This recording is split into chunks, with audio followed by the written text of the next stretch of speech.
they are coming thick and fast. We change disciplines. We go to the canoeing now, and we're going to give you a quick rundown of the lanes.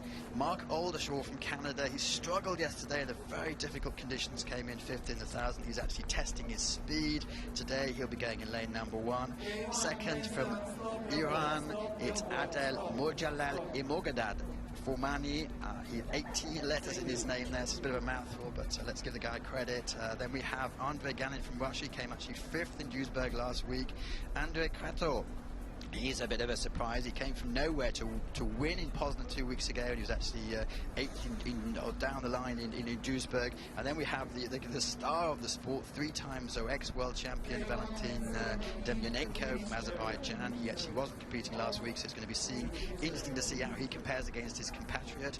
Then we move down to Lithuania. We have Evgeny Shulkin, Alexander Kostoglod from Russia, Evgeny Mastikakin from Lithuania, and then Ronnie Ratia from Venezuela. But say the championship, the race here is probably, if you're looking to have some excitement, it's between the 2 Azerbaijanis, Kretor and Demyanenko, and it's going to be really interesting to see if the young gun can push the old one off the course here. But I'd say the wind has significantly dropped. We've got the first couple of competitors lining themselves up in the starting gate. The others are just relaxing a bit, perhaps a few games, or perhaps they just really want to get into the last minute and take an advantage. Yesterday in the canoeing events, it was extremely difficult for the especially with the crosswinds. It turned out extremely difficult for the lanes 3, 4, 5, 6, 7, 8, 9, and also for the right-handers. They were struggling to control their boats, but we had some good racing anyway. At Moscow here, they have refurbished the course. It's absolutely staggeringly beautiful.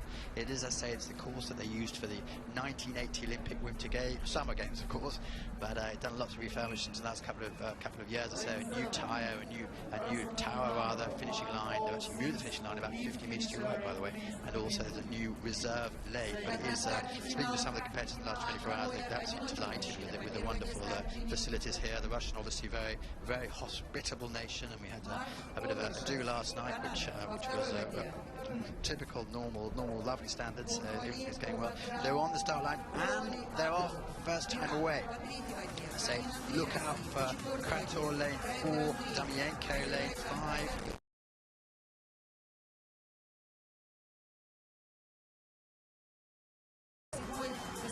Yeah, he's dominating the race with 100 meters to go. Also lane 6, Evgeny Shulkin from Lithuania is coming through strongly.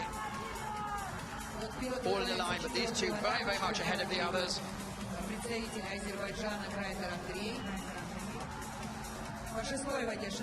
Looks like Andrei Canoe is going to hold on, wearing all black, and in the end takes an easy, difficult word to say in these conditions, but by half a boat length he actually crosses the line. It looks like he crosses the line in first position. Must be delighted that he's actually beaten his master there. Thanks the Lord for his performance, and moves on. Be interesting to see how he performs in the next few weeks. This is the 3rd ICF World Cup regatta of the season. First was in Poznan a couple of weeks ago, then last week was in Duisburg in Germany. This week clearly we're in Moscow, and then it's a bit of a pause. Some of the teams clearly going to go to the Europeans in a couple of weeks' time, and after that in 54 days' time it's the Olympic Games, which is, for these canoeists, they do normally say it's the highlight of their career. I repeat, lane 4, lane 6, lane 7, lane 5 to the boat control, please. They are calling the results here. First, Azerbaijan, Andrei Canoe. Second, Evgeny Shulkin from Lithuania.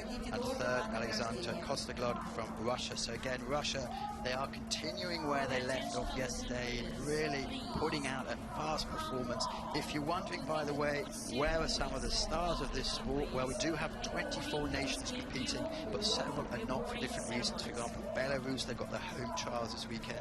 Great Britain are preferring to practice on the home course, which is understandable with the Olympics coming out. Just a list of the countries that perhaps you're not. But before we do that, let's break off. Yes, we have confirmation.